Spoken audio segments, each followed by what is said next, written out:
নবী সাল্লাল্লাহু আলাইহি ওয়াসাল্লাম একদিন ঘুম থেকে উঠলেন ভয়ে পেয়ে, আতঙ্কিত হয়ে। নবীজি ভয়ে পেয়ে আতঙ্কিত হয়ে ঘুম থেকে উঠে বলছেন লা ইলাহা ইল্লাল্লাহ, লা ইলাহা ইল্লাল্লাহ। তার স্ত্রী পাশে যিনি শুয়ে আছেন সাল্লাল্লাহু আলাইহি ওয়াসাল্লাম বলছেন ওয়াইলুল লিল আরব, ওয়াইলুল লিল আরব মিন শাররি ক্বাদ ইখতারাব। আরব জাতির জন্য ধ্বংস, আরব জাতির জন্য ধ্বংস। কি ভয়ঙ্কর ফিতনা ধেয়ে আসছে ওদের দিকে, কি ভয়ঙ্কর ফিতনা ধেয়ে আসছে।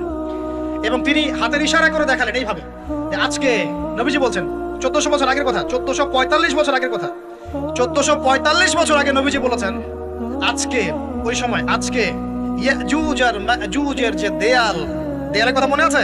জুলকারনাইনের সময় দেয়াল, এই দেয়াল এতটুকু পরিমাণ খুলে দেয়া হয়েছে, এতটুকু পরিমাণ খুলে দেয়া হয়েছে 1400 কত বছর আগে।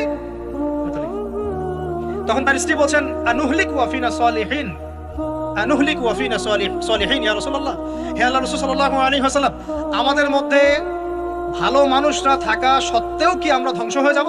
আপনি যে বলছেন ওয়াইলুল লিল আরব, আরবদের জন্য ধ্বংস। নবীজি বলছেন নাম হ্যাঁ, নাম হ্যাঁ, ধ্বংস হয়ে যাবে। ইযা কাসুরাতিল খাবাস, যখন নগ্নতা, বেহায়াপনা, অশ্লীলতা সমাজে রন্ধ্রে রন্ধ্রে ছড়িয়ে পড়বে, তখন আলেম জালেম সব ধ্বংস হবে। এই হাদিসটা অকাট্য হাদিস বুখারী মুসলিমে, মানে এটা সহিহ, এটা বিষয়ে কোনো সন্দেহ নেই।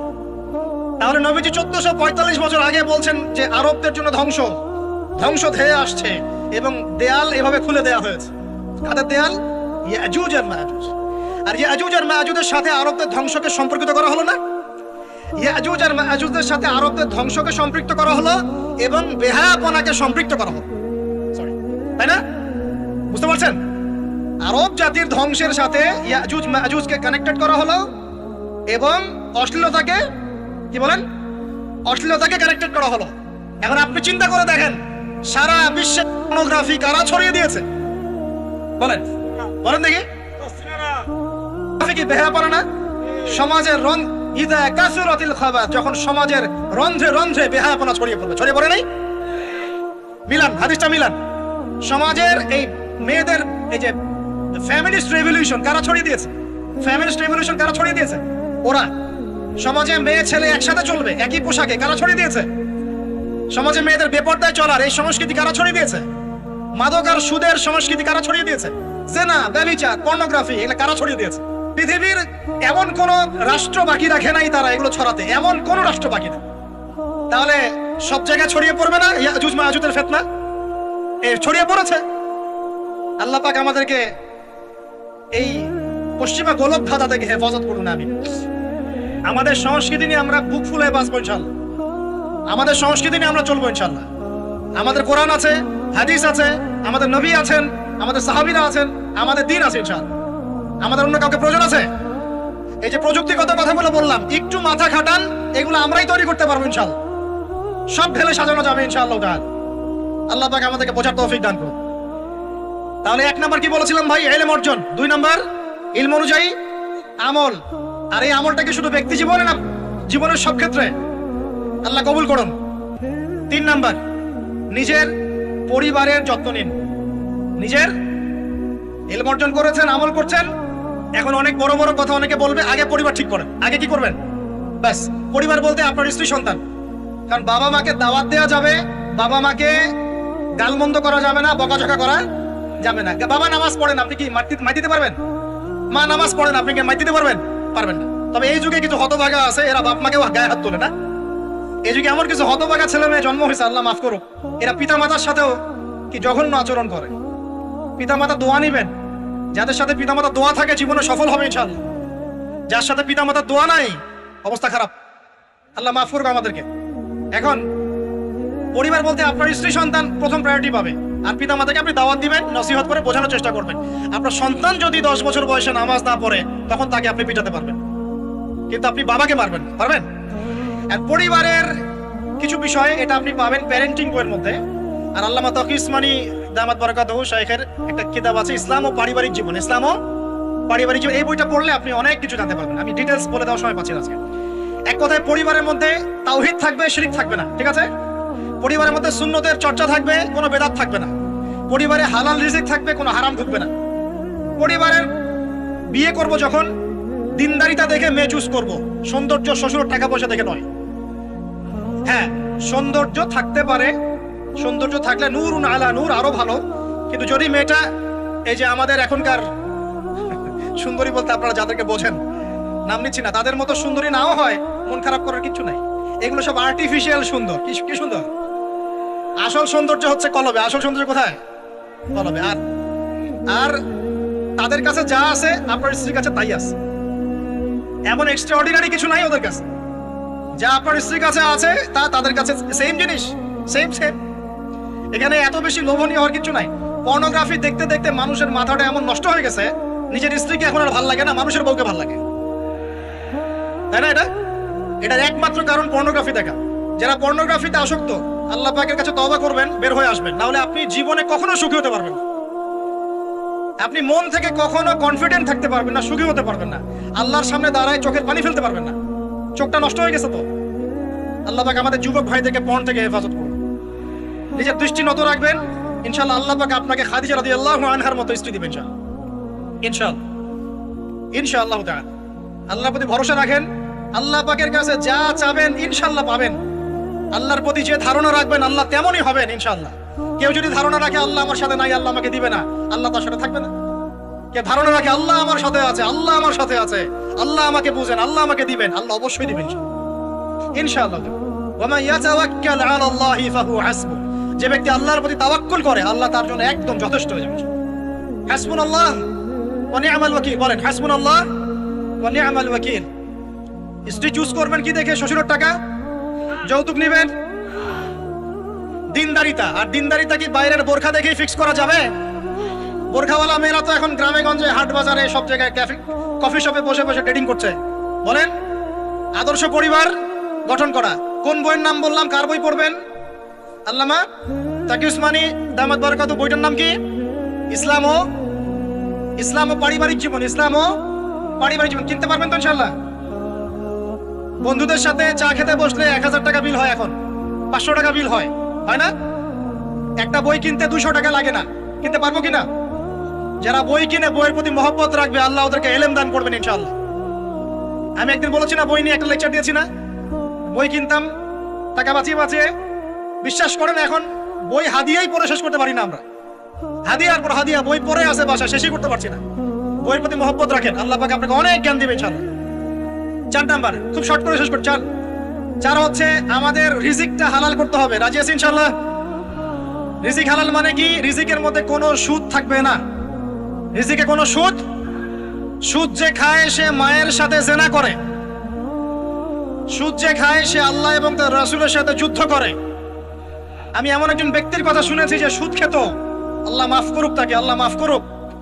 আমাকে বলেছেন একজন, আমি শুনেছি এটা, যে ইন্তেকালের পরে দুনিয়াতেই পেটটা ফুলে গিয়েছে। নাউজুবিল্লাহ, আল্লাহ হেফাজত করুন। মেরাজের রাতে নবী দেখে এসেছেন সুদখোরের পেটের মধ্যে সাপ কিলবিল করছে, রক্তের নদীতে ফেলে মাথা ফাটিয়ে দেওয়া হচ্ছে।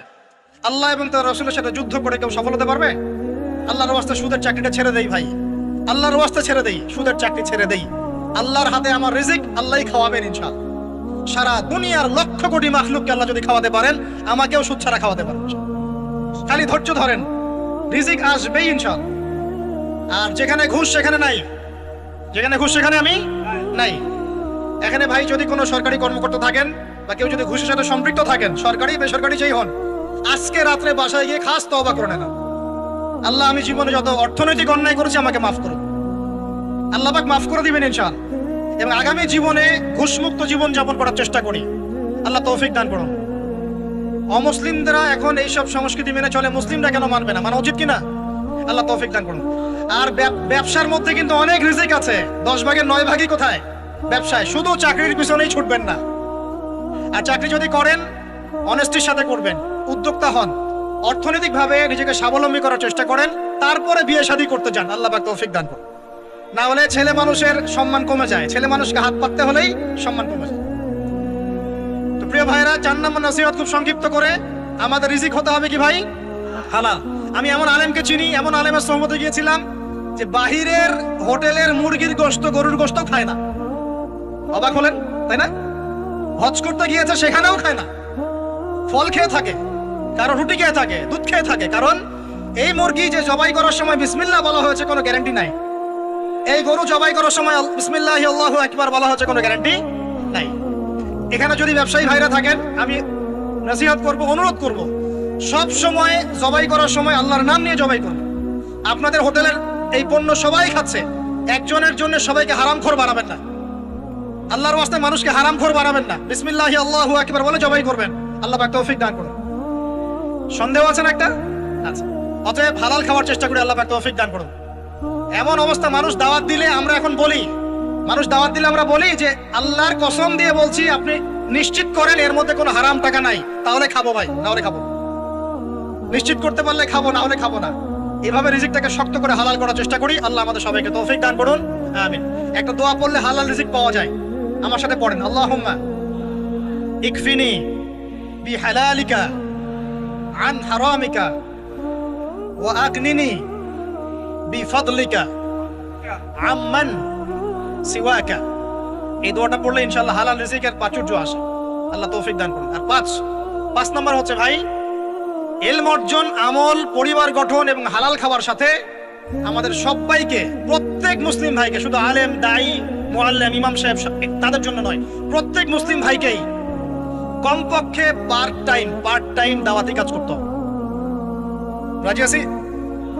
কমপক্ষে পার্ট টাইম, ফুল টাইম না হোক, কমপক্ষে পার্ট টাইম দাওয়াতি কাজ করতে হবে। ডক্টর জাকির নায়েক স্যার এই কথা বলেন। তিনি বলেন যে প্রত্যেক মুসলমানকে, কনভারসেশনের মধ্যে এক ফাঁকে বলছিলেন যে প্রত্যেক মুসলমানকে কমপক্ষে পার্ট টাইম, দিনে 1 ঘন্টা, দিনে আধা ঘন্টা, দিনে 2 ঘন্টা দাওয়াতি কাজ করতে হবে। এভাবে যদি সবাই মিলে উম্মার দায়িত্ব কাঁধে নেই, দিন এগিয়ে যাবে ইনশাআল্লাহ, প্রচার বাড়বে, প্রসার বাড়বে, কায়েমও হবে ইনশাআল্লাহ। হবে কিনা ইনশাআল্লাহ? বাংলার ঘরে ঘরে তকি উসমানী তৈরি করতে হবে, হাফিজাহুল্লাহ, পারবেন তো? বাংলার ঘরে ঘরে বড় বড় আলেম তৈরি করতে হবে, বাংলার ঘরে ঘরে আলেম তৈরি করতে হবে, ঘরে ঘরে আলেম। আল্লাহ পাক তৌফিক দান করুন। এখন দাওয়াতি কাজ করার আগে নিজের ইলম অর্জন করতে হবে, দাওয়াতি কাজ করার যোগ্যতা অর্জন করতে হবে, নিজের আধ্যাত্মিকত্ব আনতে হবে, তাজকিয়া আনতে হবে। এবং একটা কথা বলতে ভুলে গেছি, হকপন্থী আলেম ওলামার সাথে সম্পর্ক রেখে সোহবতে থাকবেন। একা একা থাকবেন না, একা একা চলবেন না, আলেম ওলামার সাথে পরামর্শ করে চলবেন। দাওয়াতি কাজ করলে কি পাবেন ভাই? একটা হাদিস দিয়ে শেষ করে দেই। দাওয়াতি কাজ করলে যা পাবেন, নবী সাল্লাল্লাহু আলাইহি ওয়াসাল্লাম বলেছেন, কোন ব্যক্তির দাওয়াতে যত মানুষ এই কল্যাণের পথে আসবে, সমস্ত কল্যাণের একটা অংশ নেকি ওই ব্যক্তি পাবেন। মানে আপনি দাওয়াতি কাজ করছেন, আপনার দাওয়াতি কাজের বদৌলতে যত মানুষ দিনের দিকে আসছে, দিনের বুঝের দিকে আসছে, নামাজ পড়ছে, কোরআন তেলাওয়াত করছে, ইত্যাদি ভালো কাজ করছে, সমস্ত নেক আমলের একটা অংশ আপনার আমলনামায় অটোমেটিক যোগ হবে। খুশি হন নাই? এর চেয়ে বড় কোনো ব্যবসা নাই। আর যদি কেউ মানুষকে ভুল পথে ডাকে, এই যে ভুল দাওয়াতি কাজ করে, মানুষকে বিভ্রান্তির দিকে ডাকে, তাহলে সমস্ত মানুষের গুনার একটা অংশ ওই ব্যক্তির আমলনামায় চলে যায়। নাউযুবিল্লাহ। আর আমরা যদি দাওয়াতি কাজ ছেড়ে দেই, আল্লাহ রাসূল বলেছেন, আল্লাহ পাকের পক্ষ থেকে গজব আসবে, সুম্মা তাদউনাহু, এরপর তোমরা আল্লাহকে ডাকবে, লা ইউস্তাজাবু দুআকুম, তোমাদের দোয়া আল্লাহ কবুল করবেন। বলেন নাউযুবিল্লাহ। অতএব আমরা নিজেরা দাওয়াতি কাজ করব, পরিবারের তালিম চালু করব, পরিবারের মধ্যে ইসলামের দাওয়াতি কাজ থাকবে, কমিউনিটি করব, মাদ্রাসা, মসজিদ, মক্তব, বিভিন্নভাবে ইসলামের সম্ভাব্য সকল মাধ্যমে, বর্তমান সমসাময়িক সম্ভাব্য সকল মাধ্যমে দাওয়াতি কাজ করব ইনশাআল্লাহ তাআলা। আল্লাহ পাক আমাদের সবাইকে দাওয়াতের মেহনতের সাথে লেগে থাকার তৌফিক দান করুন। সম্মানিত দিনী ভাইরা, আজকে সংক্ষিপ্ত সময়ের মধ্যে আমরা যে 5টা মৌলিক বিষয় আলোচনা করেছি, তার আলোকে আমরা দোয়া করি আল্লাহ পাক আমাদের সবাইকে দ্বীনের ইলম অর্জনের তৌফিক দান। আমাদের সবাইকে আল্লাহ পাক নবীর সুন্নাহর পাবন বানিয়ে দেন।